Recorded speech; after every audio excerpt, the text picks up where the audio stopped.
May you introduce yourself, please?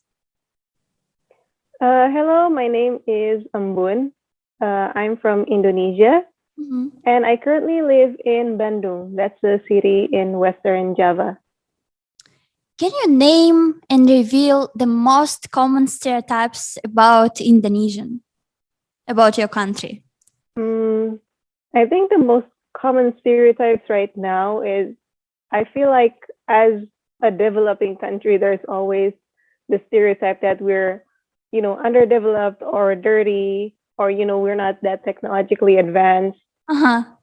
I think that's the things that I hear the most, especially, from other first world countries. Yeah. And but that's, a lot of them are very untrue. Like, of course, we have different standards from other first world countries, but, we still have, advanced technology, especially in the capital, although it is not as, the technology that we have is not as spread out through the whole country as we would like. So I think we do still need to work on that. And I think, one of the other stereotypes in Indonesia about Indonesian that I hear is about how heavily we spice our food because we have a lot of spicy foods here. Yeah. And our traditional foods are generally heavily spiced, even though they're not hot with like a lot of chili, but they're usually like we have a lot of herbs and spices that we always use in our traditional food. So that's true. Yeah, I get it. Can you tell me how to fit in your country? For example, for the tourist or for the person who don't want to look like a tourist in your country, how to act or what to wear to fit in, the perfectly fit in the culture and the atmosphere of your city or country? Well, first of all, I think it depends on where you are because Indonesia is very multicultural in itself. We have a lot of ethnicities here, and even within a city or within like Indonesia itself, you can tell, oh, you're not from this city, you're not from the island, even though you're talking to another Indonesian. If you want to blend in, I guess it still depends on where you are. But Indonesian usually dress, I guess, we dress casually, but Indonesians also usually just know right away if you're not from here. Yeah. So it's easy. It's not that easy to, fit in or, not act like a tourist. Yeah, I get it. And what about people from your country? For example, when you travel in Kabord, can you say walking through the street or to the mall? Can you say like, okay, this is Indonesian for sure? Can you look at persons from your country say, I know you're Indonesian without even speaking? Wow, that's hard because Indonesians don't. Well, if you're not Indonesian, you generally stick out a lot because a lot of the tourists that come to our country are, like if they're from European countries, you can know right away because this is a Southeast Asian countries. Right. But if there's somebody else from Asia, we usually also know because they look different from Southeast Asians. But I guess if there's like maybe tourists from other Southeast Asian countries, sometimes we can tell by just the way they talk. Sometimes they can be a little bit very formal in the way they talk, even if they speak Indonesian. Yeah. And let's jump and talking about relationship, multicultural relationship, and what the most difficult part and was the easiest part and beneficial part for you. And if you don't have the relationship, maybe you have some friends relationship, and you can share your experience. Well, if it's romantic relationships, then no. But I do have a lot of friends from other cultures. Are we talking about multicultural friends within Indonesia or just in general? No, no. In general, multicultural. Like for Oh, okay. example, you friends with some Brazilians or Americans, and how it goes. Like it's easy, what the difficult part in communication, and what's the beneficial part? Because in every relationship there is, two sides. I see. Well, speaking of multicultural relationships, I did gain a lot of friends from other countries during the pandemic because you can't go outside, so a lot of your interactions become online. And I joined some communities online, and then from there I found friends, and a lot of them are from other countries. And I think the most challenging part about having friends from other countries is the time zones. So sometimes when I'm asleep, they're awake. When they're awake, I'm asleep. And then sometimes we have a group chat where a lot of people from different countries would talk and chat. And then some of the people in the group chat would still be sleeping. And then we can just know when they finally wake up, and then they see the group chat and they catch up. And then we have to talk about it all over again. And yeah, I think that's the challenging part, the most challenging part about multicultural relationships. But it's also like really fun because again, these are people from countries that I have never visited, and they're also from different cultures and ethnicities. And I learn a lot from them, like about their culture or about how things work in their countries. And and also, I think, that's the most amazing part, I think, about having friends from other countries is that you learn so much about other cultures, and it's not just like the things that they do in their countries, but it's also like religious things, like what you're allowed to do and what you're not. And I have also talked to them about, as a Muslim, I also have talked to them about our religious holidays or our, things about our prayers and the things that we're not allowed to do. And they have also done the same to me with their religions and their ethnicities. So yeah, that's the most fun part about it. You just learn so much. I would love to know your goals. What is your goal right now? My goal right now, well, right now I'm actually writing a story. You are a writer? I'm aspiring to be one. Okay. That's really cool. Yeah, and I wanted to be inspired by, how the story that I'm writing is, it will give a lot of emphasis on multiculturalism because I also take inspiration from where I live and how diverse it is. Yeah. And I think my goal right now would be to finish that story. It's really good. Do you have a long? This is a long story. How long it will take approximately? Well, it was originally going to be, I was planning to write a novel out of it, but right now I think I'm going to write, maybe a series of short stories, fictional stories. Yeah. And what's your plan for the future of this story? You want to sell it to make some serial, or you want to sell it to make a book? How it will end? Well, I am hoping to get it published, and I think one of the reasons is not just to, it's not just to,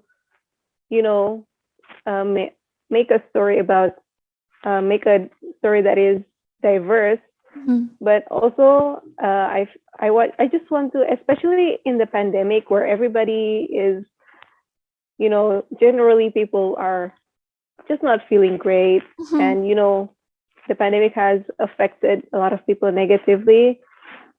And from that, I also took inspiration to just make stories that would,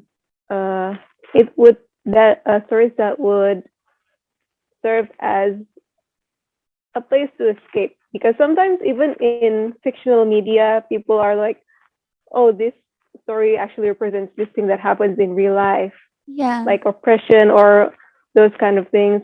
But I just want to write a story that's like, fun. It's a place that you go to if you want to calm down and relax instead of being reminded of, what's going on in real life. Yeah, that's true. That's a good one. So wish you good luck with that. Thank Hopefully you. Thank one you so much. day. One day. Hopefully one day. Yeah. So the second question about you was basically what you're dreaming about, but I guess it's the same. I guess that already answers it. Yeah. So now it's time for the story. Basically, you will just tell me your story. Only one rule: story should to be real. You may tell me story about. It's maybe a scary story, mysterious story, crazy story, funny story, dating story, romantic story, anything. Okay. Well, this isn't it's not a very big story about my life, but I think there's one story that I think is a little bit scary, a little bit funny about something that happened lately. So usually I sleep late. Like I would sleep maybe at 10 or 11 p.m. the earliest. And there was a time where I would go to sleep. I would close my door. I would turn off the light, and then I would lay down in my bed. And the minute I lay down on my bed, there is a sound like someone is hitting my door. But it's not like banging on the door. It's just once, like really hard. Yeah, my God. I have this, But this feeling on my. yeah, but for some reason, it's always after I close the door, I turn off the light, and after I go lie down on my bed. And this happened a few times.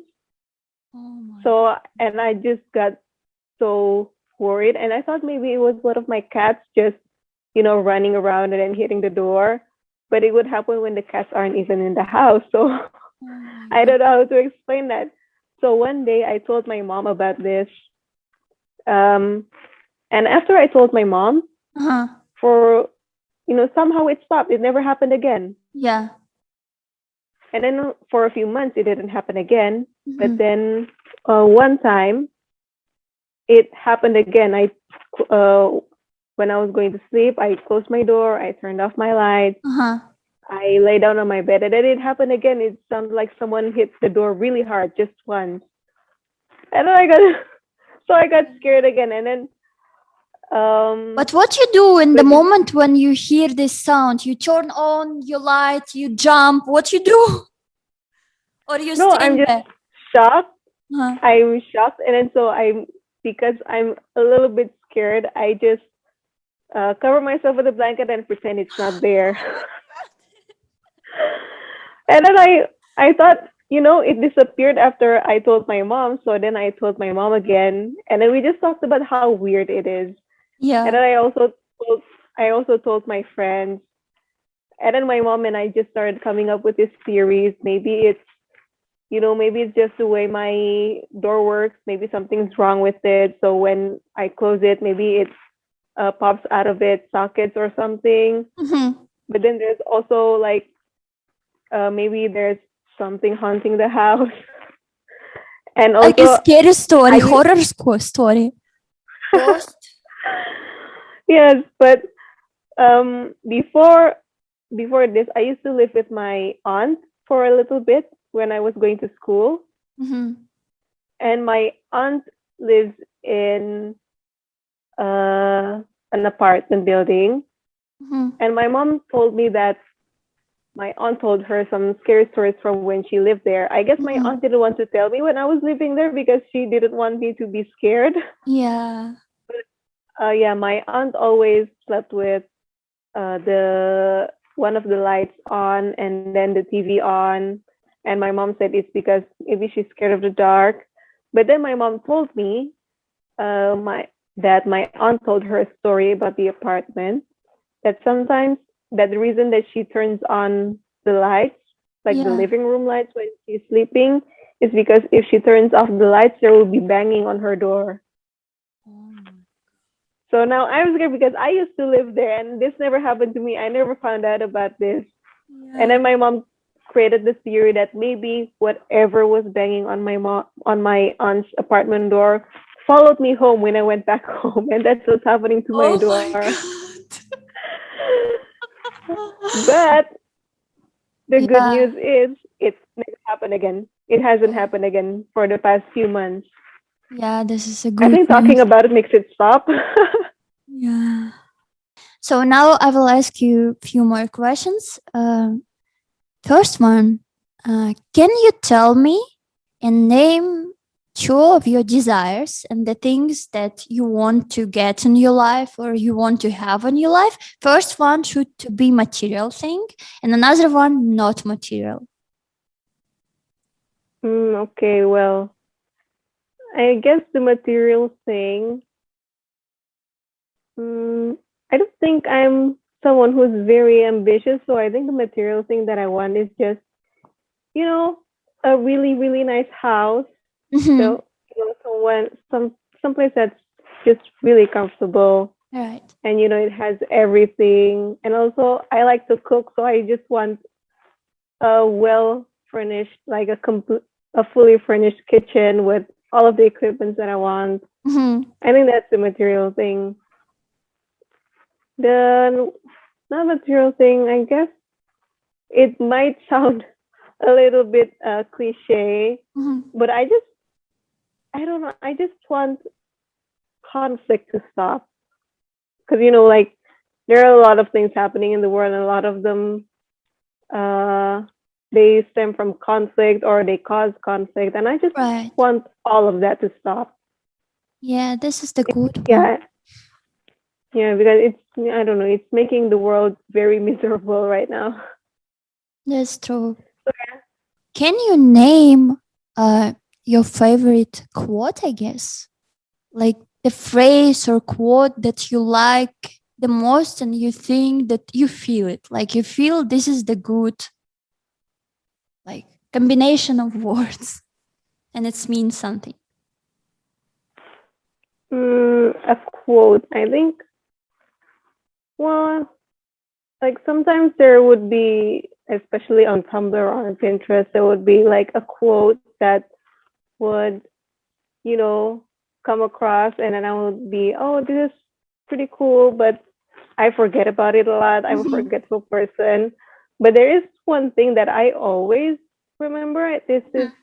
It's not really, it's a poem from a poet named, I forgot her name. I think it was Sade Zabala. Mhm. I think that's her name. But in that poem, she said, tell me all of the terrible things that you've done and let me love you instead. And I think that's just the most romantic thing I've ever read because, um, yeah, I think it's even like maybe people think like in real life, if that would ever happen, Mhm. uh, like, someone doing terrible things, like it's not a healthy thing to be, to stay with them. Yeah. But like the way when I see this poem, the way I interpret it Mhm. is that sometimes people don't think very highly of themselves. Sometimes people are self-deprecating. They think, oh, Mhm. I'm a horrible person. Oh, I do bad things. Yeah. Oh, I'm bad at doing this and that. I think people generally are very hard on themselves. Mhm. And I think when I read this poem, I think like this person is saying that, you may think that you're horrible. You may think Mhm. that you're not a good person or you're doing terrible things or you're not good at, doing things. But you know Mhm. what? People will still love you. People, you know, those are just things that you tell yourself. Those are just things that, you think about yourself in a bad way, but it's not true. There are still people who love you, Mhm. and you're not as horrible as you think you are. You are never as horrible as you think you are. So Right. yeah, that's it. This is a really deep one. Really. You're the Thank you. deep person, as I can feel, for that 20 or 30 minutes. Really. Oh, thank you. So now it's time for spinning the wheel. And you will know how much USDC you'll, you will get to your crypto wallet. So this is the wheel. You can see it now. And I will just press here. And it's randomly get the amount. 25 USDC. Ooh, My congratulations. thank you.